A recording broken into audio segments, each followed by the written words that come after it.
بسم اللہ الرحمن الرحیم۔ سورۃ البقرہ کا دوسرا حصہ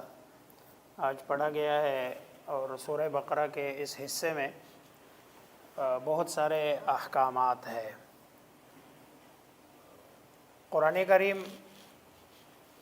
کے جو خطابات ہیں، کبھی امت دعوت کو خطاب کیا جاتا ہے اور کبھی امت اجابت کو۔ جہاں امت دعوت کو خطاب ہے وہاں پر یا اہل الکتاب کے ساتھ خطاب ہے، یا ایھا الکافرون کے ساتھ خطاب ہے۔ لیکن جہاں امت اجابت کو خطاب ہے وہاں یا ایھا الذین آمنوا کتب علیکم الصیام، یا ایھا الذین آمنوا کتب علیکم القصاص، یہ امت اجابت کو خطاب ہے۔ اور کبھی دونوں کو مشترکہ خطاب ہوتا ہے، جیسے اسی پارے کے شروع میں یا ایھا الناس اعبدوا ربکم الذی خلقکم۔ تو ابتدا میں جتنے بھی خطابات تھے یا بنی اسرائیل سے، وہ سارا امت اجابت امت دعوت کو خطابات تھے۔ اب امت اجابت کو خطاب یعنی ایمان والوں کو خطاب۔ اس میں سب سے پہلے آیت بر کو ذکر کیا گیا ہے، لیس البر ان تولوا وجوہکم قبل المشرق والمغرب، کہ بھئی پوری نیکی، اگر کوئی آدمی یہ سمجھتا ہے کہ بھئی میں نے مشرق مغرب کی طرف مثلا نماز پڑھ لی اور نماز پڑھ کے گویا کہ میں نیک بنا، دیندار بنا، فرمایا پوری نیکی یہ نہیں ہے، بلکہ پوری نیکی کیا ہے؟ وَلَكِنَّ الْبِرَّ مَنْ آمَنَ بِاللَّهِ وَالْيَوْمِ الْآخِرِ۔ پوری نیکی کیا ہے؟ اس آیت کا خلاصہ کہ عقیدہ آپ کا ٹھیک ہو، عقائد کے اعتبار سے آپ کا عقیدہ پختہ ہو۔ دوسرا یہ کہ عبادات آپ کے ٹھیک ہو۔ تیسرا یہ کہ معاملات آپ کے ٹھیک ہو۔ چوتھا یہ کہ حدود و قصاص پر آپ کا ایمان ہو۔ اور پانچواں یہ کہ معاشرت، اخلاق اور آداب آپ کے ٹھیک ہو، تب جا کے آپ پورے مسلمان بنتے ہیں۔ اسی پارے کے بالکل آخر میں اللہ تبارک و تعالیٰ فرما رہے یا ایھا الذین آمنوا ادخلوا فی السلم کافہ، کہ اسلام میں پورے کے پورے داخل ہو جاؤ۔ اور پورا کا پورا داخل ہونا یہی ہے کہ آپ دین کے ہر شعبے پر ایسے ہی عمل کرے جیسے اللہ تبارک و تعالیٰ نے حکم فرمایا ہے۔ اس میں جو احکامات ہے، سب سے پہلا جو حکم ہے وہ قصاص کا ہے، یا ایھا الذین آمنوا کتب علیکم القصاص۔ اور یہ قرآن کریم کا اسلوب اور یہاں پر ابتدا کی گئی یا ایھا الذین آمنوا، اے ایمان والو، کتب علیکم القصاص۔ اور یہ اسلام کا فوجداری نظام ہے کہ اگر کوئی آدمی کسی کو قتل کرے جان بوجھ کر تو اس کے بدلے میں اس کو قتل کیا جائے گا، اور انسانی جان کو ایک محترم چیز قرار دیا اور اس کی حفاظت کو ضروری قرار دیا اسلام میں۔ اگر خدا نخواستہ کسی سے کوئی جان تلف ہو جائے تو اس کے لیے قصاص کا اللہ تبارک و تعالیٰ کی طرف سے قانون، اور پھر قصاص میں مساوات ہے، برابری ہے، عدل ہے، انصاف ہے، اور شریعت کے ہر حکم میں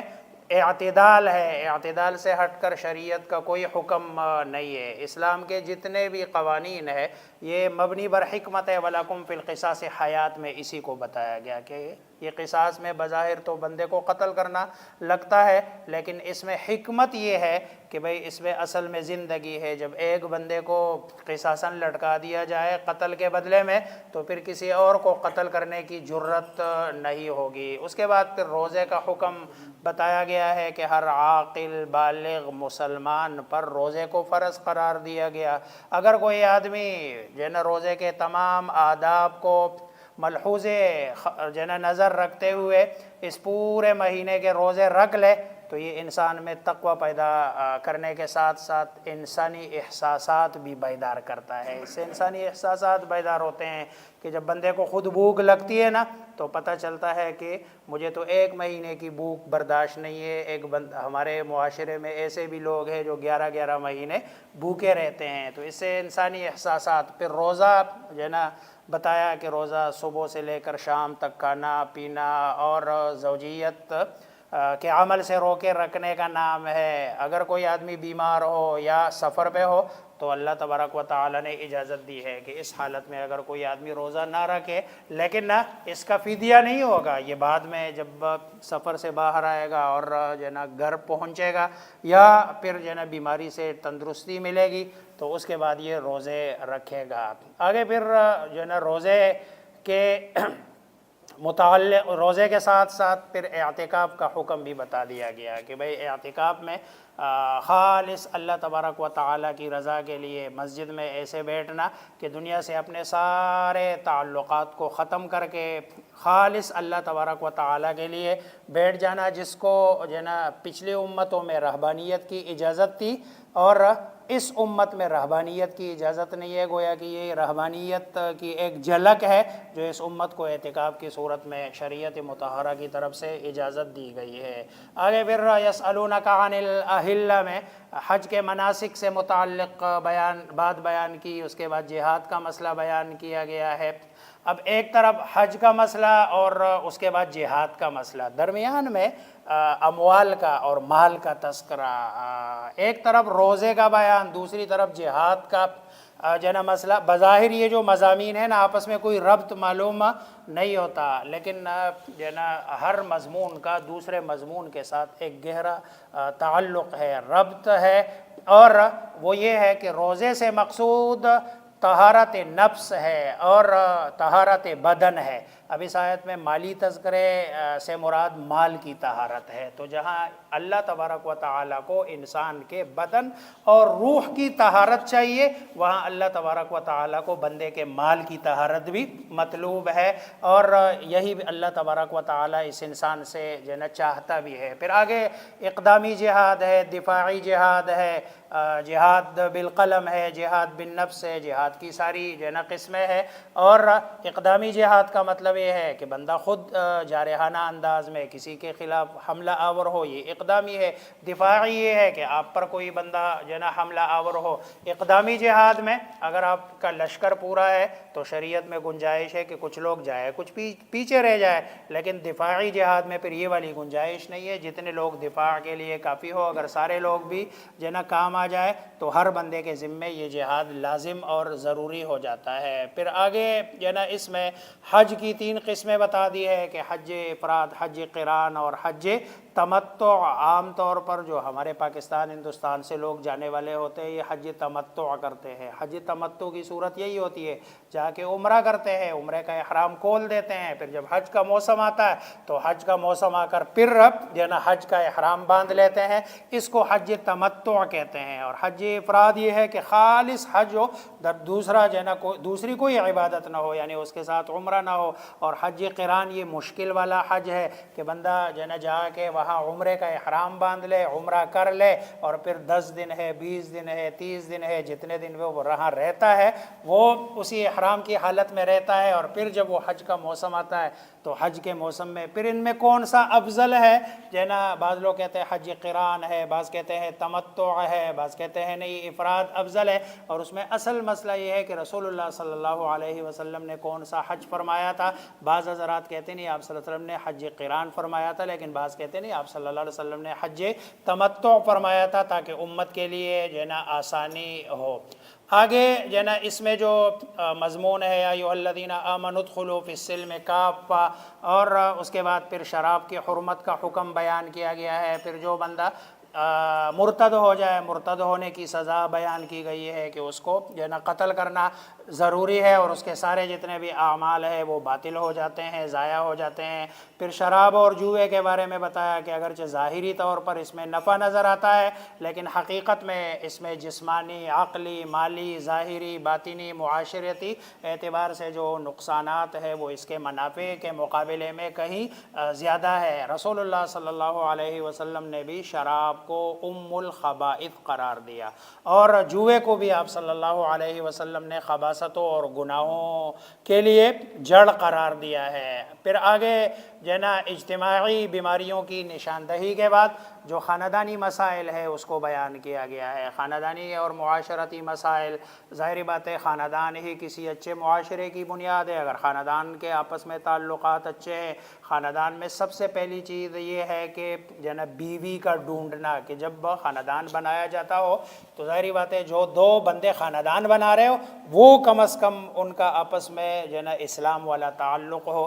چنانچہ فرمایا وَلَا تنکحوا المشرکات مشرکین حتی یؤمن کہ بھئی اپنی بچیوں کا نکاح کسی مشرک سے نہ کراؤ، ورنہ بچی جو ہے نا مسلمان دوسری طرف مشرک، اور کسی بچے کا نکاح بھی کسی مشرکہ سے نہ کراؤ، اگرچہ وہ جو ہے نا اچھی ہو، تاکہ خاندان کی جو بنیاد ہو وہ اسلامی تعلیمات کے جو ہے نا اس پہ رہے۔ اور پھر آگے فرمایا اللہ تبارک و تعالی جو لوگ پاک صاف رہنا چاہتے ہیں ان کو پسند کرتے ہیں۔ پھر آگے حیض و نفاس کے دوران عورتوں کو نماز پڑھنے کی جو ہے نا چھوٹ دے دی گئی ہے، اور مردوں کو منع کیا گیا ہے کہ اس حالت میں جو ہے نا نہ جائے۔ آگے پھر ایلا کا اور قسم کے احکامات بیان کیے گئے۔ اگر کوئی آدمی قسم اٹھاتا ہے تو قسم اٹھانے کی صورت میں جو ہے نا وہ بندہ اگر بیوی کے پاس 4 مہینے تک نہ جانے کی قسم اٹھاتا ہے تو اس صورت میں اگر 4 مہینے کے اندر جاتا ہے تو قسم کا کفارہ دے گا، لیکن اگر 4 مہینے تک نہیں جاتا اپنی بیوی کے پاس تو اس صورت میں اس کی بیوی اس پر ایک طلاق بائن کے ساتھ نکاح ان کا ختم ہو جائے گا۔ یہ مسئلہ عام طور پر جو ہے نا کسی کی بیوی یا وہ کسی اپنے گھر چلی جاتی ہے اور پھر وہ لوگ اس کو کہتے ہیں کہ بھئی 4 مہینے بعد تمہاری بیوی تمہارے اوپر حرام ہوگی۔ یہ 4 مہینے بعد بیوی حرام تب ہوتی ہے کہ جب بندہ قسم اٹھایا کہ میں 4 مہینے اس کے قریب نہیں جاؤں گا۔ لیکن اگر جو ہے نا اس نے قسم نہیں اٹھایا، بیوی 10 سال بھی اگر اپنے ماں باپ کے گھر میں ہے اور مرد نے طلاق نہیں دی، تو یہ نکاح کا جو رشتہ ہے یہ بغیر مرد کے کچھ کہے ختم نہیں ہوتا۔ آج گئے پھر طلاق کے احکامات بیان کیے گئے ہیں۔ زمانہ جاہلیت میں طلاق کی کوئی حد مقرر نہیں تھی، اب شریعت اسلام نے طلاق کی حد مقرر کر دی کہ بھئی 1 طلاق دے دو رجوع کا حق ہے، دوسری طلاق دے دو رجوع کا حق ہے، تیسری طلاق دینے کے بعد فَإِن طَلَّقَهَا فَلَا تَحِلُّ لَهُ مِن بَعْدُ حَتَّى تَنكِحَ زَوْجًا غَيْرَهُ، اس کے بعد اب رجوع کا جو ہے نا حق نہیں ہے۔ پھر اسی طرح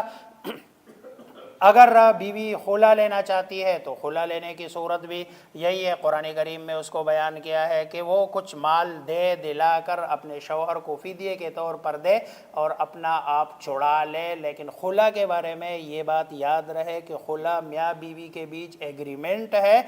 اگر جو ہے نا بیوی راضی ہے شوہر راضی نہیں ہے تو خلا نہیں ہے۔ آج کل ہمارے عدالتوں کا زیادہ تر خلا جو ہے نا وہ شوہر کی رضامندی کے بغیر بیوی جا کے درخواست دیتی ہے اور خلا کی ڈگری دے دیتے ہیں، اس سے خلا نہیں ہوتا اور پہلے والے شوہر کی وہ بیوی رہتی ہے۔ ہاں اگر شوہر میں کوئی مسئلہ ہے اور تو اس صورت میں پھر جو فسخ نکاح تنسیخی نکاح جس کو کہتے ہیں اس کی ڈگری جاری کی جاتی ہے۔ خلا کی ڈگری جو ہے نا یہ نہیں جاری کر سکتا ہے عدالت جب تک کہ شوہر کی اجازت نہ ہو۔ اگر جو ہے نا طلاق میں پھر آگے بتایا کہ اعتدال کی صورت ہے، پھر طلاق کی عدتیں بتائی ہے۔ اگر طلاق ہو جائے یا شوہر کی وفات کا جو ہے نا سانحہ آ جائے تو دونوں صورتوں میں عدت لازم ہے۔ عدت طلاق یہ ہے کہ بھئی طلاق اگر وہ عورت مینسز والی ہے تو 3 حیض ہے، اگر مینسز نہیں آتے اس کو تو پھر اس کی عدت 3 مہینے ہے، اگر وہ حاملہ ہے تو وضع حمل ہے، اور اگر شوہر کا انتقال ہو جائے تو اس صورت میں 4 مہینے 10 دن ہے اس کی عدت اگر غیر حاملہ ہے، اور اگر حاملہ ہے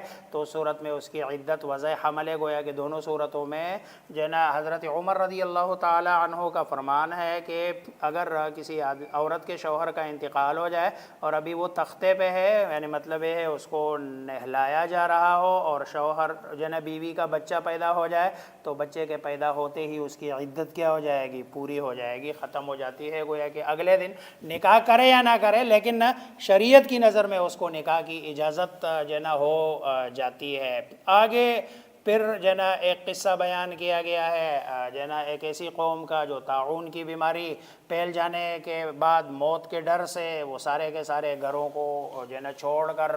بھاگ کھڑے ہوئے، لیکن ان کا یہ فرار انہیں موت سے نہ بچا سکا۔ اس قصے سے سبق یہی ملتا ہے کہ کوئی بھی تدبیر انسان کو تقدیر سے نہیں بچا سکتی ہے۔ تدبیر بہرحال انسان کو کرنے کی ہے لیکن جو ہے نا تقدیر سے کوئی بندہ بچ نہیں سکتا۔ دوسرا واقعہ یہاں بنی اسرائیل اور طالوت کا ہے کہ جو ہے نا طالوت جن کی قیادت میں جہادی صفات سے مالا مال ایک پورا لشکر اللہ تبارک و تعالی نے جو ہے نا کے حکم سے جو ہے نا وہ اپنے سے کئی گنا بڑے لشکر سے ٹکرائے اور اللہ تبارک و تعالی نے انہیں جو ہے نا فتح دے دی ہے۔ انہی کے لشکر میں طالوت کے لشکر میں حضرت داؤد تھے۔ داؤد علیہ السلام کے بارے میں آتا ہے یہ جو ہے نا بکریاں چراتے تھے جس کو گڈریا کہتے تھے۔ جب یہ لشکر جا رہا تھا تو یہ اس وقت طے بھی نوجوان اتنے زیادہ نہیں تھے، لیکن یہ جو منجنیق جو چھوٹا والا ہوتا ہے نا، جو نا جس کو یوں گھما کے پھر مارا جاتا ہے، اس کے یہ بڑے ماہر تھے اور بہت زبردست ان کا نشانہ تھا۔ یہ جو جالوت تھا، یہ جالوت کمانڈر بھی تھا ان کا، اور بڑا جو نا سورما بھی تھا، موٹا تازہ اور طاقتور بھی تھا، اور یہ پورا لوہے کے زرے میں بند، صرف اس کی آنکھیں نظر آتی تھی۔ تو یہ جو قرآن کہتا ہے نا قتل داود جالوتا، کہ داود نے جالوت کو قتل کیا، اسی منجنیق کے ذریعے سے مارا، اور سیدھا جو ہے نا وہ جو پتھر انہوں نے پھینکا وہ ان کی آنکھ میں جا کے لگا، اور اسی سے جالوت جو ہے نا قتل ہوا، اور اللہ تبارک و تعالی نے بعد میں ان کو نبوت سے بھی نوازا ہے۔ اگلا جو پارہ ہے جس کو جو ہے نا تیسرا پارہ ہے، اس کی پہلی جو آیت ہے تلک الرسل فضلنا بعضهم علی بعض، کہ بھئی انبیاء علیہم السلام ہم نے بعض کو بعض پر فضیلت دی ہے، اور ہر نبی، لیکن ہمیں انبیاء علیہم السلام کے فضائل کو بیان کرتے ہوئے انداز ایسا نہیں اختیار کرنا چاہیے کہ جس میں ایک نبی کی فضیلت بیان کرتے ہوئے دوسرے نبی کی تنقیص لازم آئے، جیسے کہ ہمارے ہاں بعض جو نا لوگوں کا طریقہ کار ہے۔ اگلی جو نا اور سرکار دو عالم محمد مصطفیٰ صلی اللہ علیہ وسلم کو اللہ تبارک و تعالی نے بہت سارے جو نا فضیلتوں سے نوازا ہے۔ آگے پھر جو اگلی آیت ہے آیت الکرسی، قرآن کریم کی سب سے جو نا افضل ترین جو نا آیت ہے، لمبی آیت ہے، آیت الکرسی جو نا کہتے ہیں، اور آیت الکرسی اس لیے کہتے ہیں کہ اس میں اللہ تبارک و تعالیٰ کی کرسی کا ذکر ہے، وسع کرسیہ السماوات والارض۔ حدیث شریف میں آتا ہے رسول اللہ صلی اللہ علیہ وسلم سے حضرت ابی بن کعب رضی اللہ تعالی عنہ روایت کرتے ہیں کہ رسول اللہ صلی اللہ علیہ وسلم نے ان سے پوچھا قرآن میں سب سے بڑی آیت کون سی ہے؟ تو ابی بن کعب نے نہایت ادب سے عرض کیا کہ اللہ اور اس کا رسول جانتا ہے۔ پھر آپ نے پوچھا، انہوں نے پھر عرض کیا اللہ کا رسول ہی بہتر جانتا ہے۔ آپ صلی اللہ علیہ وسلم نے پھر عرض کیا، انہوں نے کہا اللہ کا رسول بہتر ہی جانتا ہے۔ تو رسول اللہ صلی اللہ علیہ وسلم نے حضرت ابی کے سینے پر ہاتھ مار کر فرمایا، یہ نا ہاتھ مار کر اگلے ہی مرتبہ سوال کیا، تو انہوں نے جواب دیا کہ اللہ جنا اعظم آیہ فی القرآن اللہ لا الہ الا هو الحی القیوم، یہ سب سے اعظم یعنی قرآن کی سب سے بڑی آیت ہر اعتبار سے، یہ جنا اور یہ اللہ تبارک و تعالی کی جنا اس میں اعظم بھی ہے، جیسے کہ بہت سارے علماء کہتے ہیں کہ یہ جو آیت الکرسی ہے یہ در حقیقت اس میں اعظم ہے، اسی کو پڑھ کے اگر کوئی آدمی کوئی بھی دعا اللہ سے مانگتا ہے تو اللہ تبارک و تعالی اس کی دعا کو قبول فرماتے ہیں۔ ایک حدیث میں ہے کہ جو بندہ ہر نماز کے بعد، فرض نماز کے بعد آیت الکرسی کی تلاوت کرتا ہے تو اس کے اور جہنم کے بھی اس کے اور جنت کے بیچ میں کوئی چیز مانع نہیں ہے، گویا کہ اللہ تبارک و تعالی اس کی برکت سے بندے کو جنت میں داخل جنا کرتا ہے۔ یہ جنا چھوٹی چھوٹی آیتیں ہیں لیکن اس کی بڑی بڑی فضیلتیں ہیں، اور اس آیت کو اس میں چونکہ جنا اللہ تبارک و تعالی کی وحدانیت اور توحید کا تذکرہ ہے۔ اس کے بعد بعث بعد الموت پر 3 واقعات ہیں۔ پہلا واقعہ حضرت ابراہیم علیہ السلام اور اس کے مقابلے میں جو ان کا دشمن تھا اس کا ہے، اس کے بعد حضرت عزیر علیہ السلام کا واقعہ ہے، اور اس کے بعد پھر ابراہیم علیہ السلام کا اللہ تبارک و تعالی سے سوال ہے کہ بھئی آپ مردوں کو کیسے زندہ کرتے ہیں؟ اللہ نے فرمایا بھئی تم مختلف قسم کے پرندے لے کر ان کو کوٹ کے اور ان کے ٹکڑے کر کے پہاڑوں کے اوپر رکھ کے پھر ان کو بلا لے کیسے میں کرتا ہوں۔ تو جب انہوں نے بلایا تو ہر ٹکڑا ایک دوسرے کے ساتھ جڑ کر جو ہے نا وہ سارے آئے۔ حضرت ابراہیم علیہ السلام نے جب یہ دیکھا، آگے پھر انفاق فی سبیل اللہ کا تذکرہ ہے، اللہ تبارک و تعالیٰ کے راستے میں خرچ کرنے والے کا اجر اور ثواب۔ اگر کوئی آدمی 1 روپیہ اللہ کے راستے میں خرچ کرتا ہے تو اللہ اس کو 700 گنا بڑھ کر جو ہے نا ثواب دیتا ہے۔ اس میں یہ جو آیت ہے نا لا اکراہ فی الدین، اس سے کچھ لوگ بہت عجیب معنی مراد لیتے ہیں۔ مثلا یہ ہے کہ اگر کوئی باپ اپنے بیٹے کو زبردستی کہے کہ بھائی نماز پڑھو تو کہتے لا اکراہ فی الدین، اگر کوئی بندہ دین کے راستے پہ چلانے کا کہے تو کہے لا اکراہ فی الدین۔ یہ مطلب نہیں ہے اس کا، اصل میں ایمان کا تعلق چونکہ دل کے ساتھ ہے، اور دل پہ کوئی بھی بندہ کسی کو مجبور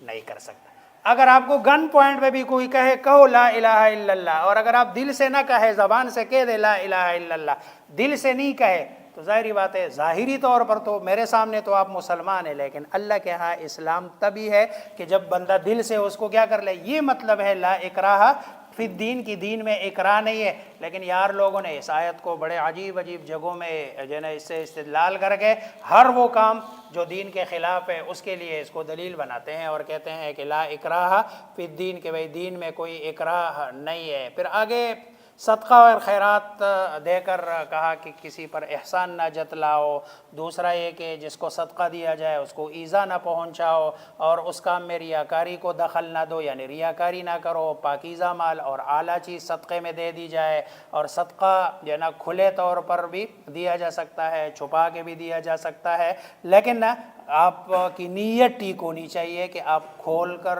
لوگوں کو دکھا کر کیوں دے رہے ہیں اور چھپا کر کیوں دے رہے ہیں۔ اگر نیت صالح ہے تو دونوں صورتیں جائز ہے، ضروری نہیں ہے کہ بھئی جو ہے نا بندہ کھل کے دے یا چھپا کر جو ہے نا دے۔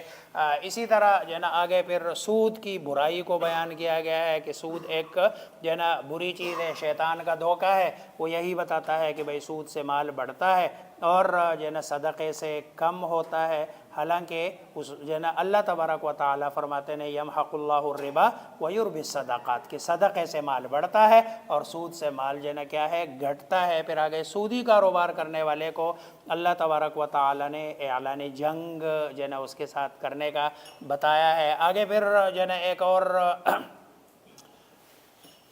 معاشرتی اور معاملات کے لیے ایک اصول اور ضابطہ بتایا کہ بھئی اگر کہیں آپ کسی کو دین دے، ادار دو، معاملہ کرو تو اس کو لکھ لیا کرو، اگر لکھنے والا کوئی بندہ نہ ہو تو گواہ مقرر کر لیا کرو، اگر دو گواہ بھی موجود نہ ہو تو پھر اس سے کوئی چیز رہن میں لے لیا کرو۔ اب لکھنے سے بھی آپ کا دیا ہوا قرض محفوظ، اگر لکھنے سے نہیں ہے تو پھر گواہ موجود ہو تو تب محفوظ، اور اگر وہ بھی نہ ہو تو اس سے آج جو ہے نا وہ